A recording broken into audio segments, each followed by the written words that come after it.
1,000만 원, 500원. 이재명 지사는 기본소득제라는 거를 자기 브랜드로 공고히 했다라고 생각하고 있기 때문에 기본소득 말고는 아무런 논쟁이 없어요. 맞습니다. 링이 하나 차려져 있고 이재명이라는 박스가 올라가 있는 상태에서 상대방은 계속 바뀌는 겁니다. 누가 때려도 반박을 잘 안 해요. 오히려 이재명 지사에게 허경영 이미지 씌울 수 있는 것인데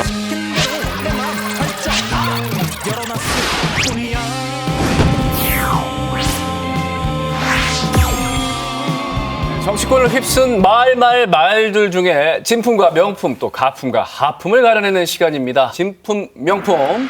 오늘의 감정위원으로 두 분 또 모셨습니다. 김성애 열린민주당 대변인, 이준석 국민의힘 전 최고위원 나오셨습니다. 안녕하십니까? 네, 안녕하세요. 네. 자, 그러면 오늘 감정해 볼 발언부터 살펴보겠습니다. 1인당 연 100만 원 지급한다는 이재명은 약장수. 이 발언 여러분께서는 얼마를 매겨주시겠습니까? 1,000만 원, 500원. 요번에 갈립니다. 많이 갈렸어요. 제가 이거 원 지사 발언한 다음에 바로 그 코너 뒤에 라디오 코너를 했거든요. 그 방송국에서. 그런데 거기서 이제 원 지사가 이 이재명 지사를 타격함으로 인해 가지고 보수 진영 전반으로는 그 굉장히 또 이 복지 프레임에 대해 가지고 저항하는 모습으로 비춰지니까 굉장히 본인은 이제 뭐 입지는 올라갈 것 같다 이런 생각을 하고, 다만 이제 문제는 뭐냐면 이재명 지사가 여기에 계속 이제 치고받고를 할까. 네. 그게 되어야지 이제 이게 대결 구도가 생기는 네. 것인데 아마 이재명 지사가 여기에 받아치지는 않을 것 같다. 왜냐면 이재명 지사는 기본소득제라는 거를 이미 자기 브랜드로 공고히 했다라고 생각하고 있기 때문에 거기에다 지역화폐 엮어가지고 그냥 계속 말만 하지 누가 때려도 반박을 잘 안 해요. 네. 그렇기 때문에 저는 이게 한 일시적인 해프닝에 그칠 것 같다 이런 생각은 있습니다. 최근까지는 계속 이렇게 대응을 하는 모양새던데요. 유승민 의원도 이제 계속 지적을 하고 네네. 했는데 거기 있어가지고 또 이제 한 진일보한 게 되려 그러면은 결정적으로 둘이 붙어서 토론을 한다든지 이런 장이 마련돼야 되는 거거든요. 네네네. 그래가 좀 많은 사람들이 찾아보고 이래야 되는데 네. 거기까지는 가지 못한다. 합산이 안 되고 소모적이다. 우리 김성애 대변인님. 대변인. 저는 이제 500원. 그 개그맨 유행어죠. 궁금하면 500원. 네. 그 이야기를 적은 겁니다. 예. 재미는 없었네요. 무슨 말이에요, 그게? 궁금하면 이제 500원. 궁금한 사람들이 계속 물어보는 거예요. 근데 문제는 기본소득에 대해서?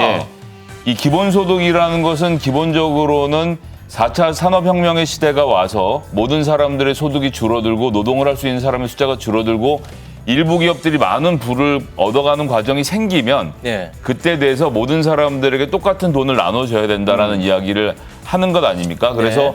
좌파만 하는 이야기가 아니라 오히려 우파에서도, 왜냐하면 돈이 있어야 소비를 하기 때문에 네. 기업인들도 오히려 기본소득을 줘서 모든 사람들이 소비를 할 수 있어야 내가 돈을 번다라는 생각을 하기도 하거든요. 네. 이렇게 좀 입장이 갈려 있는데 어쨌건 대선 관련돼서는 유일하게 지금 이야기가 나오고 있는 것이 기본소득 말고는 아무런 논쟁이 없어요. 맞습니다. 링이 하나 차려져 있고 이재명이라는 박스가 올라가 있는 상태에서 상대방은 계속 바뀌는 겁니다. 네. 이건 사실 좋을 게 없죠. 그러니까 무대에는 이재명이 올라가 있고 그 무대에 다른 사람이 올라와서 한마디 하고 그러면 또 이재명 지사가 한마디 거들 타임이 되고, 그래서 최근에 페이스북도 여러 차례에 걸쳐서 총리와 논쟁, 또 그다음에 이 경제부 장관과 논쟁, 이런 식으로 계속 논쟁을 이뤄가면서 계속 스포트라이트를 받잖아요. 그렇기 네. 때문에 저는 이런 것을 떼치려면 다른 후보들이 다른 얘기를 해야 되는데 자꾸 이재명 지사에 대해서 반대한다, 찬성한 대로 논단이 간다는 자체가 좀 부족하다 싶은 생각이 그럼 들어요. 기본소득을 때릴수록 이재명 지사에게 도움이 된다는 거군요. 게다가 이제 기본소득이라는 건 지금까지 해본 적이 없기 때문에 네. 컨셉이 없거든요. 이게 네. 잘 된다, 안 된다를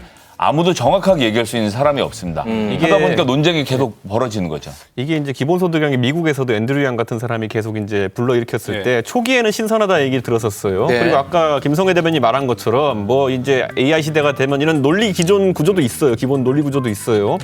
근데 결국에는 이번에 재난지원금에서 드러난 게 뭐냐면은 10을 뿌리면은 이 기본소득 논리대로라면은 적어도 8, 9는 돌아와가지고 계속 돌아야 돼요. 그래야지 이제 선순환 구조라는 게 만들어지는 거거든요. 네. 근데 이번에 재난지원금 10을 뿌렸더니만은 연구에 따라 다르긴 하지만은 2, 3만 돌아와요. 그럼 이게 뭐가 되냐면 저는 이번에 원희룡 지사가 약장수라고 하면서 인격에 대한 비판을 했는데 저는 오히려 기본소득이 동작하는 구조에 대해 가지고 좀 촌철살인했으면 어떨까. 예를 들어 저 같으면은요, 그 인터넷에 가면은 자기가 무한동력 만들었다는 분들이 있어요. 뭐 선풍기를 돌려가지고 풍력발전기 돌리고 다시 그걸로 선풍기를 돌리고 이런 거 하는 분들이 있거든요.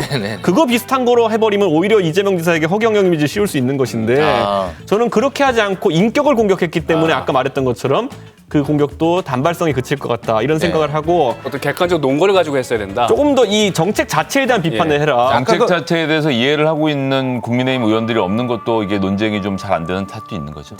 네. 그런 게 인신공격이에요. 밑도 끝도 없는. 밑도 끝도 없으니까 반박을 못 하잖아요, 제가. 자, 오늘은 여기에서 마무리 짓겠습니다. 시간을 많이 들였는데도 부족하네요. 자, 다음에 여기 코너가 살아남을지는 저도 잘 모르겠습니다. 이준석 최고위원 그리고 김성애 대변인 두 분 고맙습니다. 고맙습니다. Stay